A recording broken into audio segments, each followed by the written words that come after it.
Hello, everyone, and thank you for joining us today. I'm Katie Smoller, the Director of Educational Programs here at the National History Academy, and thank you for being with us today as we continue our tour through American history sites. And today we are very fortunate to be joined with Rangers Izzy, Zachary, and Kathy from Lewis and Clark National Historic Park. So thank you all so much for being with us today. Hello and good afternoon. My name is Ranger Izzy, and I will be behind the camera for today's field trip. In front of the camera is going to be Ranger Zachary, who will be giving a really nice and delightful tour. With us is going to be Ranger Kathy, as Katie had mentioned. But without further ado, I'm going to go ahead and hand over this program to Ranger Zachary. Well, hiya, friends. Welcome to this place. My name is Ranger Zachary, and I'm very grateful that you can join us here today at the site of our national park, Lewis and Clark National Historical Park. So where I'm standing today, coming to you through the internet, is the ancestral homeland of the Clatsop, Nehalem, and Chinook peoples, past and present, for more than 10,000 years. Now, since 1955, it's also been the home of the place where we tell the stories of the Clatsop and Chinook and many other nations. And for 106 days, in 1805 and the beginning of 1806, it was the home of Lewis and Clark and the other members of the Corps of Northwest Discovery. I'm sure you've heard of them before. And so today, I'm standing here in front of the replica of Fort Clatsop. Fort Clatsop is the structure that they built to be able to spend the winter before making the long journey back home to Missouri in the United States. Now, just to set the stage for you a little bit, what is the purpose of this place? What does it represent? I'm sure you've heard of the Lewis and Clark expedition, but what is Fort Clatsop? Well, they had been traveling, the Corps of Discovery, for a year and a half, all across North America, traveling up the Missouri River, then making their way to the Clearwater and the Snake, and finally down the Columbia. And after reaching the Pacific Ocean on what is today Washington side of the river, they decided that it would be best for them to make their winter encampment here on the lower Columbia, as opposed to continuing back east and trying to make it past the Rocky Mountains for the winter. The weather was already turning and they weren't going to make it. So they needed to come up with a place to stay. And this was a great candidate because it's much more level ground than the very cliff heavy side on the other side of the banks of the Columbia. There's abundant elk here still to this day that they could have hunted and eaten and used for clothes. And they had good neighbors in the Clatsops who were here almost every single day to trade and see what these strangers from the east had brought with them. And so this is the place where they spent 106 very rainy days, 94 days of rain during that 106-day stay. They only saw the sun 6 times. And so they settled in here as they mentally prepared themselves for the journey home and also physically recuperated after that year and a half it took to get here. So today I'm going to start our program by giving you a tour of the fort, telling you a little bit more about each of the rooms, who stayed there, and what sorts of activities would have happened here if you would have been here now 216 years in the past. All right, let's get started.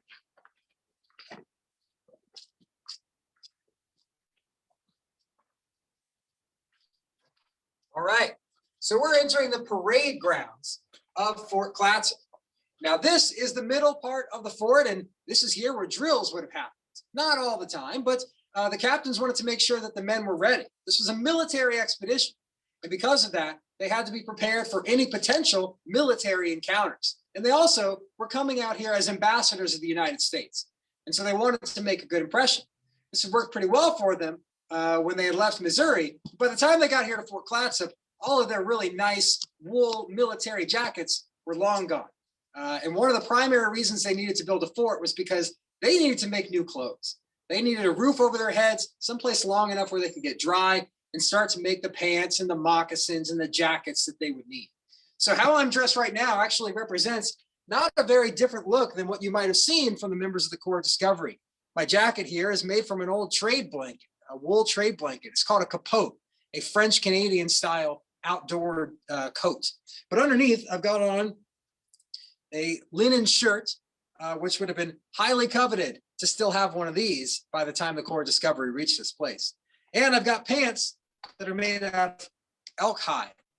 I also have deer skin moccasins. They would have also had buffalo when they were on the Great Plains as an available material as well. So everyone was responsible for making their own clothes. And that was one of the primary activities that happened here. So I want to take you into one room in the middle called the stump room and give you a sense of what it would have been like to have to do all that work inside a dark, rainy, wet, damp room like this. Watch your step.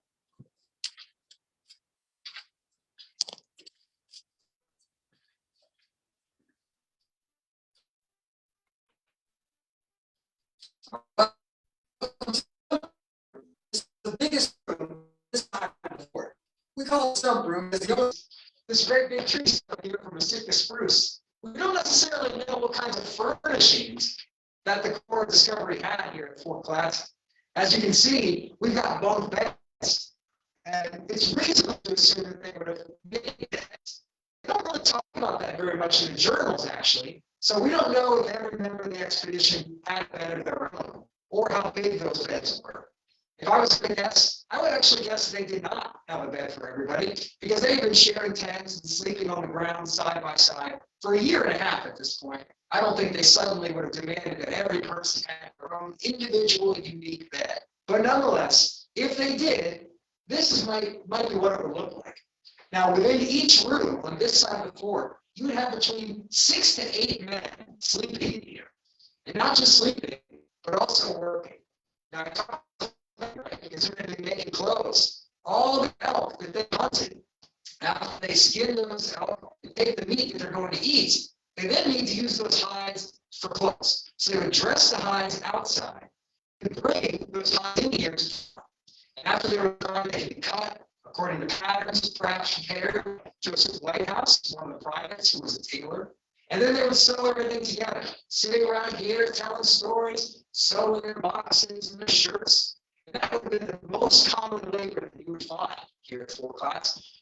Now, other things that would happen in here, I talked about meat. They would cook right over the open hearth that you would find in the room. We've got a nice clay fire back from the natural clay deposits that exist out here. But otherwise, there's no protection to stop the fire from getting out. And I'm sure that with all the chopping of wood, they would have wanted this fire to be pretty big. Because it gets cold here. Not a lot of snow that winter, but very, very wet. And if we're going to try out they would want this fire to be burning at all times. So they'd be cooking right here with this fire as well. Just together in this room. This also plays games and activities because they have a lot of time that they need to pass. They weren't always working. And so when they wanted to pass the time, they would do some of the things like backgammon or cards. No gambling, but they did play cards. And they played a lot of music as well. Everybody loved it when one of the privates, a French Canadian named Pierre Crozat, or rather, a French Creole named Pierre Crozat, when he broke out his fiddle, he started playing some of those tunes that they loved. And whenever he was playing, they knew they were going to have a good night. So you would hear songs here in French or in English, and from the languages of the many different indigenous nations who came to trade. Some of that trading probably happened in these very rooms, exchanging things like the metal buttons on individual men's jackets for food, or in some cases, even Clatsop-style cedar bark hats. A lot of different exchange happened here at Fort Clatsop, but unfortunately, the Corps of Discovery run out of their best trade goods, so they were not able to purchase the most valuable things of all, the salmon, which is the most vital resource of the Clatsop people, and what they had been used to trade for thousands of years. They were not going to give it away to Lewis and Clark for trinkets, tiny fish hooks, glass beads. It's not really good enough. And so the men instead subsisted on their spoiled elk, as they write in the journals, and pure water. And that was their diet here at Fort Clatsop, mixed in with the occasional dog meat. Not all that tasty, but they ate a lot of it. 130 elk were shot in their 106 days here. So let's hop back outside to the parade grounds, and I'll tell you some more about life here at Fort Clatsop.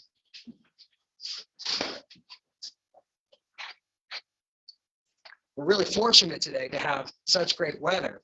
But you might have noticed when we come in that our fort looks a little strange right now. We've got some caution tape behind us. So the roof is being worked on at the moment by our resource and maintenance team. And this is your national park, so we want to make sure that it's preserved for a long time. so that if you come back here, you can visit it and it will look its best. So set aside all this distraction at the moment, but know that this is a place that we want to last a very long time. Now, back in 1805, the goal was not to build a fort that was going to last a very long time at all. They never had any intentions of this becoming a trading post or a home for Americans. This was all about just having enough shelter to be able to survive the long winter before making the journey back. And so this would have been a very rustic place. There still would have been bark on the outside of their logs, unlike ours here. And it would have been very different diameter of all of these trees. So we've got them nice and even. Theirs probably would have been whatever they could gather and put together in that 3.5 weeks that it took them to build Fort Clatsop. So as we're moving through here, I want to take a brief pause to talk about our flag. So at the end of the parade grounds, you'll see our flagpole. And I'll show you what our flag looks like. Sorry to interrupt. The camera's frozen on a bed right now. I don't know if it's a way to fix it or if that's just the internet. Oh, there we go. Okay, can you see as well? I see the flag. All right, awesome. Well, as you're looking at this flag, you can probably tell this looks a little different than the stars and stripes you might be familiar with. Now, if you have a look and notice carefully, you'll probably see, whoops, that this flag has just 15 stars. It also has 15 stripes. Now, this is the only American flag in history that had more than 13 stripes. So you might be asking yourself, why would there be 15 stars and 15 stripes on this flag? That doesn't sound like our 13 original colonies, and certainly not our 50 stripe or 50 star 13 stripe flag. Well, back in the early 1800s, Congress never really imagined that the United States would grow much larger than 13 original colonies. So when new states started to be added to the Union, they decided that they would add one new star and one new stripe for their admission on the flag. But you can imagine how unsustainable that is. And if we'd have continued that today, our 50 state union would actually have quite a lopsided flag, right? So they decided pretty quickly after the country started to grow again and again, that they would standardize the flag in the year 1818 at 13 stripes to represent the 13 original colonies and one star for each new state. And so when Lewis and Clark got here, there were actually 17 states, but Congress couldn't keep up with the new act of Congress every time they added a new state. So that's why you see 15. I'm going to raise it back up now. Now, for those of you who are tuning in from Maryland or who have spent a lot of time there, perhaps you've seen the same flag at Fort McHenry in Baltimore. That's the only other national park site in the country besides us that flies this flag. And it was that flag that Francis Scott Key saw when he wrote the Star Spangled Banner, our national anthem, the 15-star, 15-stripe flag. Pretty cool. All right, now let's move over to this side of the fort. I showed you the other side. In each of those three rooms, those were the enlisted men's rooms. Those were the ordinary men of the expedition. They were the general laborers. They chopped the wood. They did the hunting. They tanned the hides. You won't see very many stories written about the heroic duties of people like Hugh Hall or John Potts or George Shannon. But there could be no Lewis and Clark expedition without all of these men. They had important contributions to this story. But some of the names you might be more familiar with are people who slept on this side of the floor. So in this room here, we've got what we call the orderly room. So this room is where we believe the sergeants would have slept. And there's one sergeant for each squadron of enlisted men. So that would be Pryor, Gass, and Ordway, Sergeant Ordway. But were they alone in this room? We don't really know. Could also be that the civilians or non-military members of the expedition were in here as well, like the interpreter, Toussaint Charbonneau, or the hunter, George Juliard, or York, the enslaved personal servant of William Clark. So perhaps they shared this room with the sergeants. Now, at the very end, I mentioned Toussaint Charbonneau, and he, of course, was attached to Sacagawea, and they had a child together who was 1 year old here at Fort Clatsop, named Jean-Baptiste Charbonneau, or Little Pomp, as William Clark calls him. So we know there was a room at the very end of the fort for Sacagawea and baby Jean-Baptiste. But whether or not Toussaint Charbonneau slept there as well, We don't actually know. The journals don't tell us, but we do know that they weren't always a happy couple. Perhaps he would have wanted to spend more time with his French-Canadian compatriots in one of these 3 rooms. So that leaves one room, the big room in the middle. I'm sure you all think you already know who slept there, right? The captains, Lewis and Clark. So they had just as taxing a physical duty as all the other men in the expedition. And that is that they had to sit and write with a quill and ink pen all day long in these dark, dark rooms by candlelight. Imagine that. Hunched over on their desk, making tiny, intricate, detailed drawings or maps. So they would have spent almost all of their times in here. Sergeant Ordway says the captains scarcely came out of their rooms that winter. So in those tiny rooms is where they made their maps, recorded their journal entries, and made copies of those journals and prepared for the trip back home, while the other men were out here in and out of the fort all day long. So now I want to take you into these rooms and show you what they look like. We do tend to lose a little bit of connectivity inside the captain's rooms, so we'll breeze through that pretty quickly. Let's go.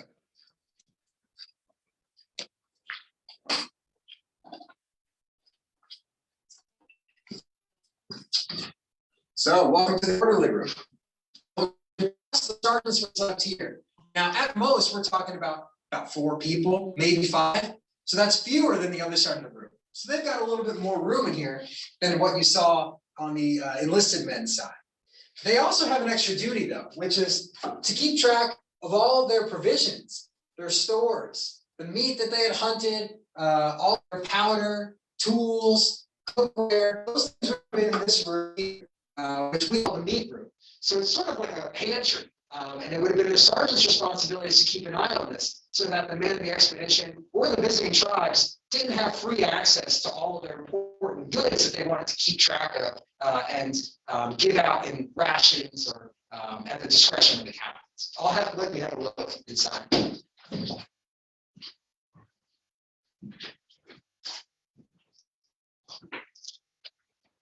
So as we pan through this room, just imagine all the materials that they would have had in here, all the food, tools, everything that Ranger Zachary had mentioned.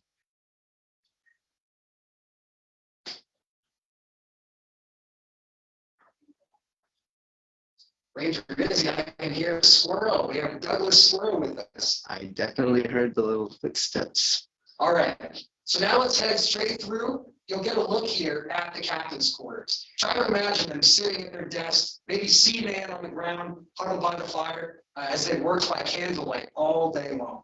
Let's go.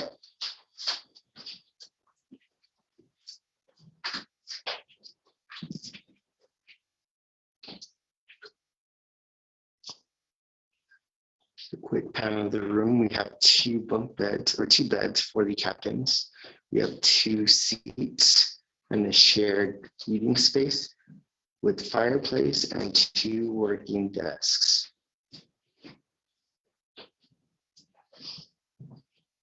All right. And that brings us to the Charbonneau room, or more accurately, probably Scott-Away's room and Baby Jean-Baptiste's room. Again, we don't know if Toussaint Charbonneau was here. So you can see that we have 1 bed in here instead of all the others because there's fewer people sleeping in this room than any other room in the fort. And we also have some outsized furniture, perhaps that Chicago-Way would use for their one-year-old who had his birthday here, February 11th, 1806, Baby Jean-Baptiste. All right, so let's head back out to the parade grounds here. Before I take you on to the next part of the field trip, I know you all are tuning in on Facebook Live, but if anyone has any questions about the things you've seen here at the fort, now would be a great time for me to answer them. So if you sent any in, I'll do my best. A quick question. The audio cut out a little bit in the first room. You were sort of explaining the furniture or what it would have looked like. Would you mind reiterating what you said there? Yeah, so actually I was saying that we don't know very much about the furniture. Because they don't write about it in the journals. You know, our challenge is we have to use whatever sources we have to be able to make inferences about what life was like here at Fort Clatsop. And so they didn't choose to write about their furnishings. And because of that, we're not really sure if they had a bed for every person or if they would have had desks and tables and chairs. We only really know about that for the captains because it is written down that the captains worked at their tables and chairs.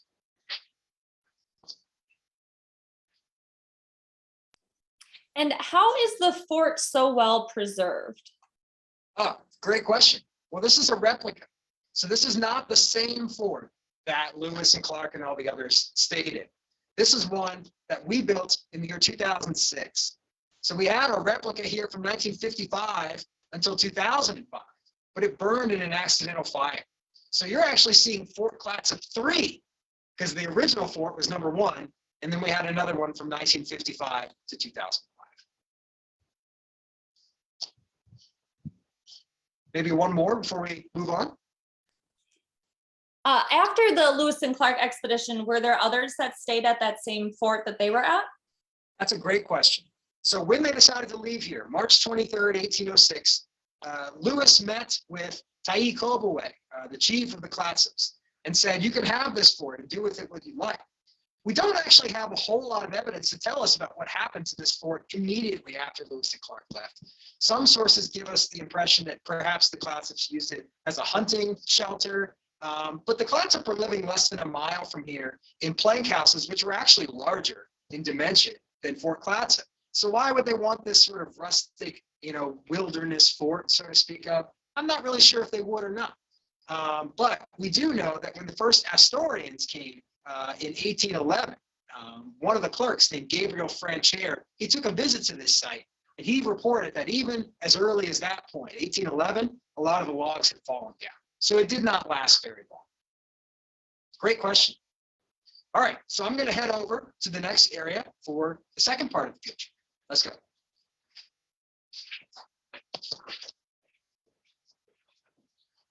And as we transition over to the area where Ranger Zachary will be talking, we want to thank everybody for having us today and being able to be with you during this field trip. So we walk through this nice temperate rainforest. As you can see, it's very unauthentic Lewis and Clark day, as Ranger Zachary had said, with many green trees. And we will turn this back over to Ranger Zachary. All right. So now that we're here in our demonstration area, I can think of no better way to begin this portion of the program than with a fire.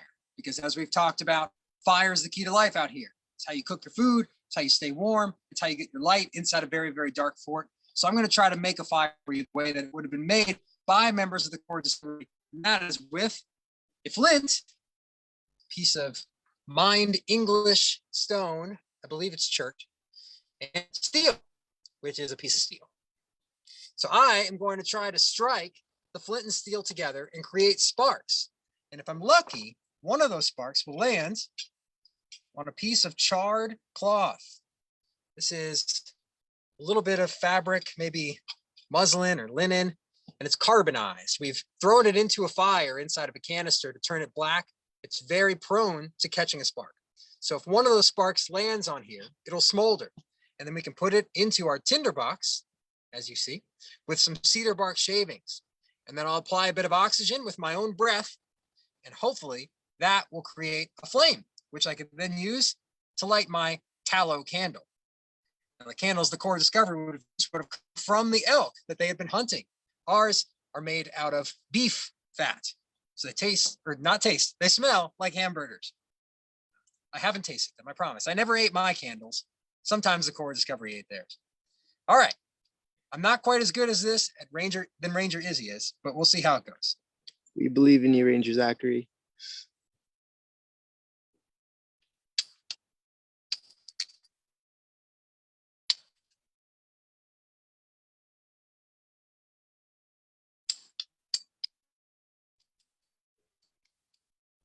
And as Ranger Zachary is getting the sparks going, we can actually see sparks flying onto the table.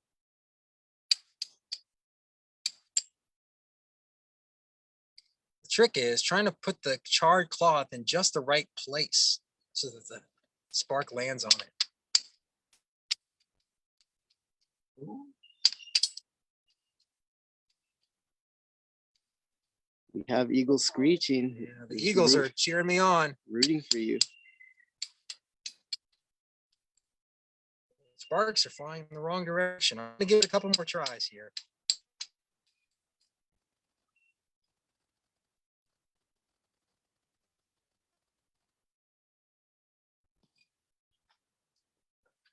Imagine if it was pouring down rain right now and everybody in the whole fort is depending on me for dinner tonight. A lot of pressure, right?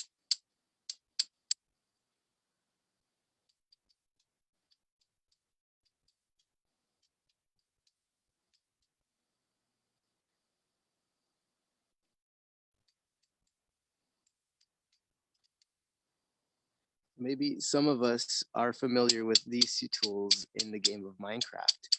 It's much easier to use it on there. But as you can see, this is a task to do. And anyone who was a cook or had this task, had to make sure that all their equipment was dry and everything was positioned in the right place, because Ranger Zachary is correct. The hardest part is not making the sparks happen, but making sure the sparks land on that char cloth. My flint is flaking apart too. Well, I don't want to take up anyone else's time here. I want to get to the parts of the program that we've done on purpose today. So unfortunately, I don't think I'm going to be able to get my candle lit. That was Something cool I need to to practice. see. You said it looks like an episode of Survivor. Oh, this is the original Survivor, right? Yeah, so I'm going to omit this for now, but instead I'll move on over to this table where I have some activities I want to show you. Let's get to it. Okay. It's chilly here, so I'm gonna put my gloves back on. Now, how do we know what we know about Fort Clatsop? I took you all through the inside of the fort, and I'm sure you all just trusted me because I'm a very charismatic person, right? But what if everything I told you was a lie? How would you know that it was true, right? How do we know that it's true? Well, we as researchers, and some of you at home are probably Lewis and Clark researchers too, we learn what we know about Fort Clatsop and what happened here based on sources. Sources are the different things that we compile and read and learn about to tell us about things that happened in the past. Now, when we think about the recent past, some of those sources that would be really good for us could be things like photographs or videos, right? If you wanted to tell someone about something that happened yesterday, you could just take out your phone and show them all the pictures and videos that you shot, right? Well, the Lewis and Clark expedition was 216 years ago when they were here. And so obviously there were no photos of life back then. And there was no one alive today who met Lewis and Clark or any members of the Corps of Discovery or the different tribes that they traded with. And so we have to look at different sources to tell us about what life was like at Fort Clatsop. And so today I want to tell you about 3 of the sources that we use here at Fort Clatsop to inform the interpretation that we do with the public. And that is material culture, the written word, and storytelling. I'm going to do this with a few activities. So let's start with material culture. Now, material culture is a fancy way of saying stuff. Material culture is all the goods, all the things you can hold in your hand that tell you about life of a particular group of people, right? It's the resources that define a specific culture or a time in history. So all the things that you see here are representative examples of material culture of the Corps of Discovery. So we've got things like a sewing needle and sinew. We've got some glass tray beads, axes for construction of the fort or chopping wood. We've got pocket watches to tell time. We've got that quill and ink pen I told you about, right? And the inkwell that goes with it. And we even have a Jefferson Peace Medal. Now, President Jefferson made sure that the Corps of Discovery brought a lot of these on the expedition. And every time they met someone they thought was the most important man in a tribe, they gave them a medal like this that says peace and friendship on the back, and it has a picture of Thomas Jefferson on the front. Remember, they were ambassadors of the United States. So giving out gifts was an important part of diplomatic relations. Even today, still happens. And right? Another important part of material culture in the era of Lewis and Clark. So these are examples of what material culture is, but how do we get this stuff? These are all replicas. Everything that you see here was made very recently. But if we wanted to see the real material culture, things that were left behind by Lewis and Clark and the Corps of Discovery, it would have to be something that we found in the ground. And so things that are either put in the ground on purpose or maybe lost and get buried under the soil, those things stay there in some cases for thousands of years. And it's archaeologists or historians and scientists who do the work of uncovering that material culture and using what they know about stratigraphy, which is the layering of earth, one layer on top of the other, to start to give a date to the things that they find, to tell them how old it is or how long it was deposited in the soil and who would have put it there, right?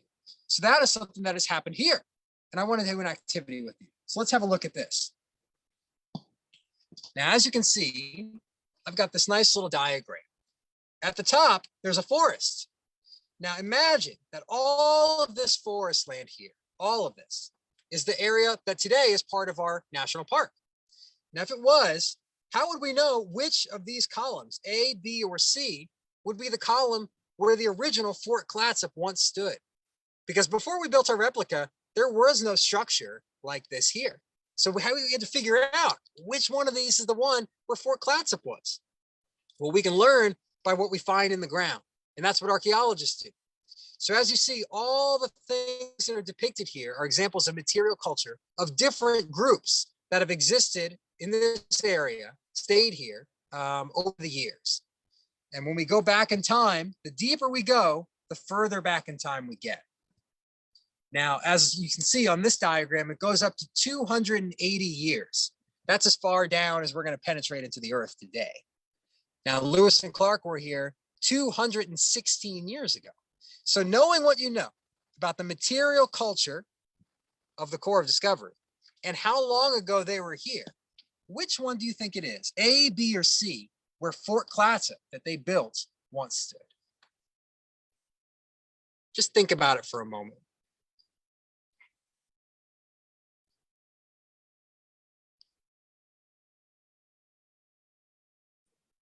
Sorry, could you ask that one more time? It kind of cut out there for a second. So knowing what you know about the material culture of the core of discovery and the Lewis and Clark expedition, and how long ago they were here, 216 years ago, which one, A, B, or C, is the site where the original Fort Clatsop would have stood in this diagram? You don't have to chime in, I'll tell you, but I want you to think about it and come up with an answer in your mind.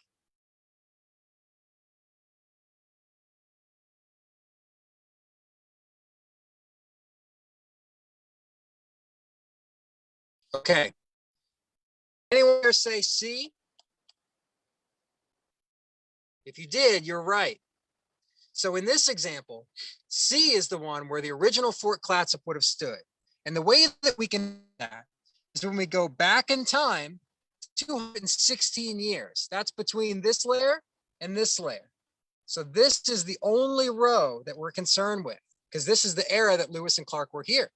And when you look at these, the things that we know are characteristic of their material culture are in column C. And those include the sewing needles, like what we showed you here, and the Jefferson piece metal, and the quill and ink pen. So these are the ways that archaeologists use chronology and stratigraphy and material culture to figure out about what exactly happened in a specific place or where an area that they're looking for was located. So now let's talk about the next source, the written word. Now you all know all about the Lewis and Clark journals, right? I'm sure some of you have even read some of them. And writing is an important source. It's probably what most historians in this country use most often to tell them about things that happened in the past. They look for what has been written about it. But it's always important to look at lots of written sources, because sometimes two people who were in the same place at the same time write things down very differently. And we have to look at all the sources to make the best informed decision about what really went on. Some cases, we even have examples of things like pictures. So have a look here. This might look familiar to you because this is an illustration of Fort Clatsop. William Clark drew this in his journals on December 6th, 1805. And it shows the fort as 50 by 50 square. It has all the rooms that I took you into. It's got the parade grounds. So you would think, all right, well, that's a pretty accurate representation of Fort Clatsop, right? However, when we look at the written sources, we find that there's actually differences in how this fort is described by different members of the expedition. Now, Sergeant Ordway on December 13th, 1805, writes, you can get a closer look, Ranger Izzy. We raised another line of our huts and began the last line of our forming 3 sides of a square and 7 rooms by 18 feet. The other side of the square, we intend to picket and have gates at the 2 corners so as to have a defensive fort. Now, I don't know about you all, but when I read that, that doesn't necessarily sound like what I see in Clark's drawing. Now, Clark never wrote about what Fort Clatsop looked like, but Sergeant Ordway did. And so sometimes, while it might be easy to go with what the picture shows us, it's important to have the written word as well. If I was going to draw a picture of what I thought Fort Clatsop looked like, just based on the description of Sergeant Ordway, maybe it would look more like this. Now, this is a modern impression of what Fort Clatsop might have looked like based on Ordway's description. And as you can see, there's 7 rooms here instead of the 6 rooms and then a meat room like I showed you. And it forms 3 sides of a square. So the rooms go on all 3 of those sides instead of just 2 of them. And then they have pickets on the 4th side with gates at both corners, just like Ordway describes. So if the question was, what did Fort Clatsop look like? We actually don't know. And it's our job as researchers to look at as many written sources that we can to try and make the most informed decision. And sometimes that means reading other descriptions of what forts at the same era looks like, or looking at illustrations, right? All those things together help us make the best decision about what actually happened here and maybe what Fort Clatsop looked like. So that's the written word. And I have one more story or one more source for you, and that is storytelling. Now, since you all are tuning in online, I am going to read for you a story. And what I would like for you to do, if you're willing, is to close your eyes, actually, because when it comes to storytelling, it's very important that you make mental images in your mind of the things that you hear. Now, written sources are very important, and archaeology is very important, but stories are important sources as well, because storytelling is something that you participate in by listening and also by doing, right? By speaking. And when you combine those different senses, it helps create those mental images in your mind and make them feel more familiar to you. So the more you tell a story, the easier it is to remember them. And it's because of that, that those stories that are passed down from generation to generation can be very reliable ways for us to understand things that happened in a particular place and time. Now, the Clatsop, who met Lewis and Clark here all those years ago, storytelling was probably the most important source that they had before the introduction of the written alphabet, right? And so storytelling is a way that today different nations still communicate their past to contemporary generations. So I'll read for you a story that we play in a video here at Fort Clatsop. It's called A Clatsop Winter Story. So think about the words that I'm saying and try to make pictures in your mind of what you're hearing. And that will help us know a little bit more about what was life like here at Fort Clatsop to the Clatsop people. So let's listen. Our mother, the earth, gave us life. We were born on a mountain. We have always lived by the water. Water gave us salmon. The earth gave us plants and animals to eat. It gave us the cedar tree for everything else. When the tall ships first came here, the Clatsop people thought that they were whales with trees sticking out of their backs, and bears were riding on them. The bears were dirty and hairy and made strange sounds. The Clatsop learned that these bears were humans and that they wanted to trade with us. They were not dressed in cedar or in skins, but cloth, and so we called them cloth men. One winter day, a group of cloth men came down the river in poorly made canoes. They told us that they had come to explore, not to trade. They were a military expedition from a place called the United States. They chose a site for their camp and built small houses protected by a log fence. After the men left here, others came from the east. They were traders like the cloth men from the ships. They built a fort called Astoria. They did not ask permission to build on our land. We learned their language and went to their schools. Many people have come here since then. Even though there are not many of us Clatsop left, we are still here. So that is the text from a story that we show in our visitor centers. I'm very grateful to take those words and give them to you now. Now, that story has been told thousands of times every year here at our visitor center. And now I want you to take that story as well. And think about when you hear these stories and then you tell them to someone else, you're carrying on a tradition to communicate the things that happened in the past from one generation to the next. And that is a very important source as well. And it's one that we rely on very heavily to teach people about the experiences of all the different people that spent the winter here in 1805, 1806. So those are our three sources. And at this point, I'm going to get ready for the last part of our field trip, which is the firing of my flintlock rifle. Very excited. So as I head over there, Ranger Izzy can probably take a few questions. Let's go. Hello, everybody. Ranger Izzy again. So as we transition over to our firing area, I want to ask, is there any questions out there? Maybe we can take one or two. Yeah, we've got some more questions. Let's see. Have there been any recent archaeological digs at the site? And if so, what did they find? Well, the most recent archaeological dig that was done here was during the fire in 2005, during the bicentennial. The park was getting ready for this big commemoration. And because that happened, they had to change and pivot their plans. And so they took that opportunity to do an excavation. And they did not find much, but they did, what they were able to dig up was a glass bead, lead bullet, and I believe some pottery that we do have on show in our exhibit hall. So if you come out here, you can definitely come see those items. That's awesome. What would you say was the most challenging part of the Lewis and Clark expedition for them? There's quite a few. As far as physical, I think the most difficult was going against the current along the Missouri and going over the portage. Those are very difficult tasks that they did because they did it every single day, and they went over the portage with their canoes over prickly pear cactus. So not very fun on the feet. Another difficult challenge, I will say, is getting through the many nations. They were a diplomatic unit that was going across the continent, and at any point in time, anyone could have said no to help them.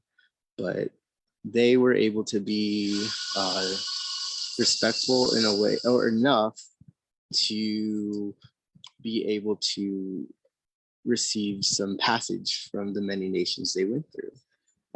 It wasn't always easy. They did have some difficulties going through Lakota territory, but as we can see, they made it to the West Coast and back.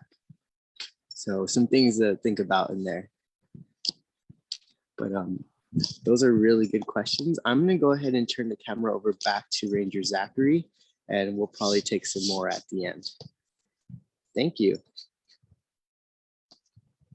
Thank you. All right. Well, welcome back. So for this last part of our program, I am going to fire for you my 1792-1794 Harper's Ferry contract rifle. Now that's a mouthful, right? But all those words mean something. The first part, 1792 to 1794, those are years. Those are the years when this gun was made. And it's a contract rifle because the contract from the federal government to produce this weapon was given to the arsenal at Harper's Ferry. Today, Harper's Ferry is in the state of West Virginia. Back then, it was part of Virginia. And it was an important place where both guns were manufactured and stored. And so Harper's Ferry produced all of the rifles that the Lewis and Clark expedition purchased to use on this expedition.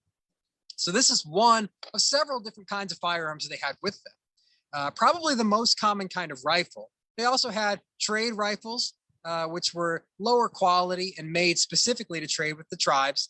They also had American long rifles used by hunters who lived in the backwoods states of Kentucky, Tennessee. But this was made specifically with the United States Army in mind. Now, they were a little old for 1805, right? But nonetheless, these were still top of the line technology. Now, rifles have the advantage of rifling, which means that down the barrel, there's a groove that's been carved in it. And that groove is really important because when you put a bullet inside, it's going to travel very fast down that groove. And that groove helps it stay nice and straight when it goes out the other side. You may have heard of muskets before. And they did have muskets on the expedition too. They had 1795 Springfield muskets from Springfield, Massachusetts. But muskets don't have any rifling in the barrel. They're smooth bore, as it's called. And that means that when you fire it, the musket ball bounces around in tiny, tiny movements inside. And when it leaves, where it ends up depends a lot on the very last thing it touched before it went out the end of the barrel. So it's much less reliable. This is a great weapon for hunting, which obviously was an important part of the Lewis and Clark expedition. They went hunting every day. So this is an important tool for making sure that they would have food every single night. It was also a great way to signal where you were. And so they used these to shoot a volley and make sure that people who were far away from them knew that they were safe or that they were coming close. So they used these for signaling quite a lot. They also used them for celebration. Sometimes when they were happy or it was a holiday, they would shoot the gun. And so that's what I'm going to do for you today, because I'm very happy to have delivered this program. Now, it takes a whole lot of work to make this gun go off. And as you look here, you'll see that there's a tiny hole. That hole, called the touch hole or the vent, is where one spark from a little bit of powder that goes into this pan has to go into. And if a spark does go into there, unlike my flint and steel fire starting, it will ignite a coarser grain powder that's down the barrel. And that will create a huge amount of pressure and heat, which will push the projectile right out the barrel at tremendous speeds. And the power behind it all is this little rock, a flint, just like our flint and steel fire starter. Same mechanism. It's going to hit this piece right here, which is called the frizzen. And when it hits that, it creates the spark. So if everything works, this is going to go off. It'll make a nice loud sound. It'll be a great finish to this field trip. So to make sure that this can be done safely, we're going to turn it over to our safety officer at this point, Ranger Kathy. Okay, hi viewers. So I'm here today to help Zachary have a successful firing, and I'm going to do that by passing him some safety equipment. First thing I'm going to give him are some earplugs, and he's got some already. We don't think the expedition would have worn earplugs. It could have accounted for some hearing loss amongst the hunters. Today, we want to keep our hearing in good shape. I'm now going to offer him, although I'm not sure if he's going to use them because he already has glasses, but some protective eyewear. He's got some on. This would have been more period look of eyewear, what the expedition members who wore glasses, what it might have looked like. I imagine being a glasses wearer myself, sometimes you lose them. I don't know if everybody had their eyewear. Next, I'm going to give him this small grain black powder. This is the stuff that he's going to put in the pan that he showed you. And so the spark will send that up the barrel. It's in a small powder horn, literally made of a horn. Here's the large grain black powder, large powder horn. That's going to go down the barrel. I'm going to step aside now and talk you through him loading his contract rifle. We don't keep loaded rifles, muskets, or pistols here at the park. We want to stay safe. He's going to make sure this is not loaded by springing the ramrod. That's what that thin rod was. Now, because he's kind of heard a ping with no information that it was loaded already, he's going to put the large grain powder down the barrel. First, he's going to measure out just the right amount of grains that he needs for a successful firing.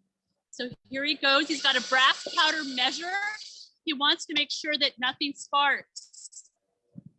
As he puts that down, he's very carefully making sure to pour it down the barrel, not in the ground around him. If he were a hunter, he'd want to be fast. He's now going to make sure that all those scraps, all the powder grains made it down the barrel by putting a patch, this cotton square on the top of the barrel.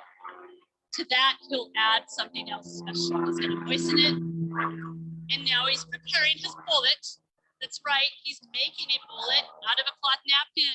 We do not fire lead or otherwise into the environment. We want to keep our rangers and animals safe, and we prefer to fire spit wads. So here he goes. He's going to take the ramrod again. He's going to push this entire clump of patch and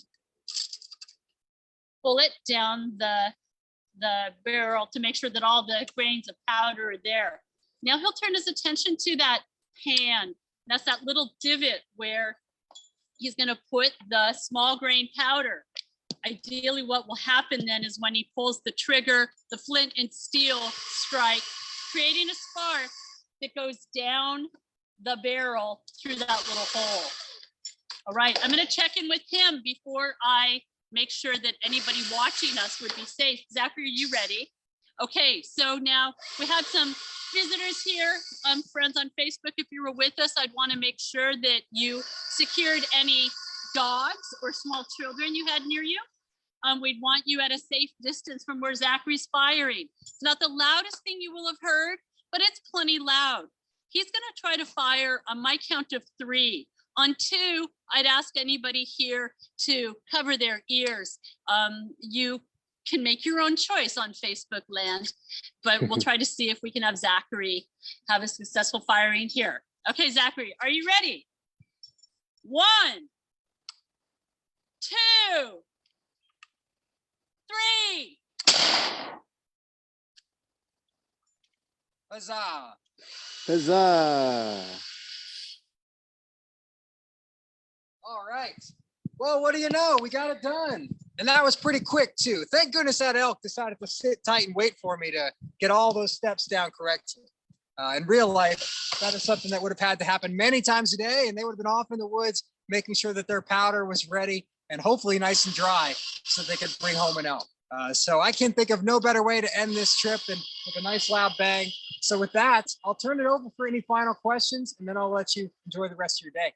Yeah, that was really awesome to see. I'm guessing that was not your first time doing that, Ranger Zachary. You look like a pro.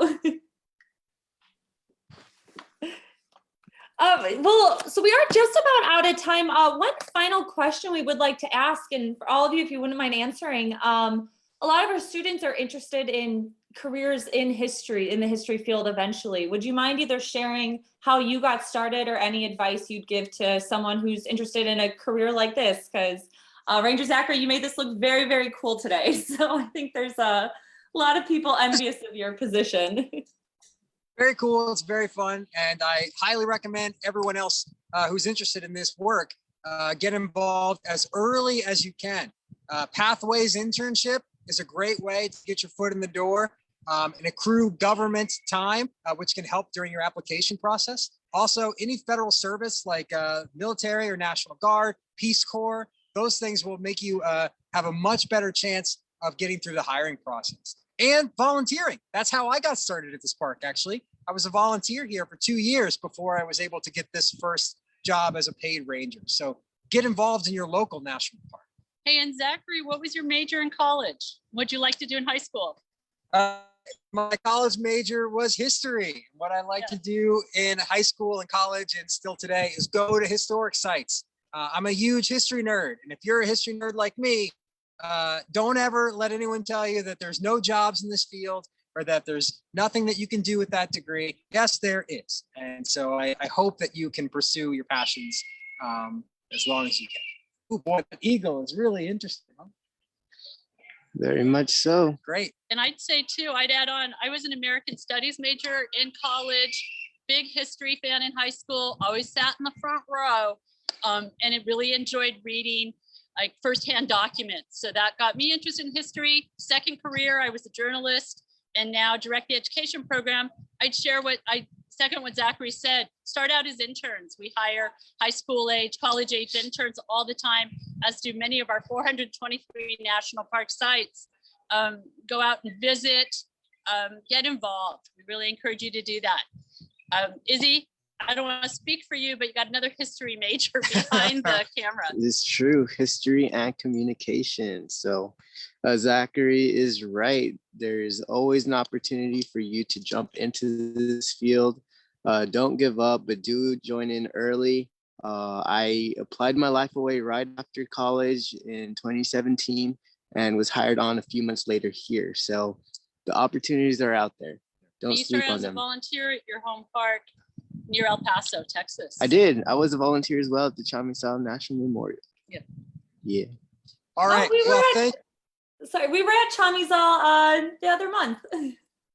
Awesome. Yeah, Hey. some really great rangers down there. Oh, that's All right, awesome well, to hear. I think we're bothering an eagle. So that's probably our cue. But thank you once again for joining us today at Lewis and Clark National Historical Park. It was really fun, and I hope you all have a wonderful rest of your afternoon. Yes, thank you so much. And thank you, Zachary, Izzy, and Kathy. We truly, truly appreciate you being with us today. And thank you for everyone at home. And we'll be back next week, Wednesday at 4 p.m. Eastern Standard Time. So hope to see you then. Have a wonderful rest of your day.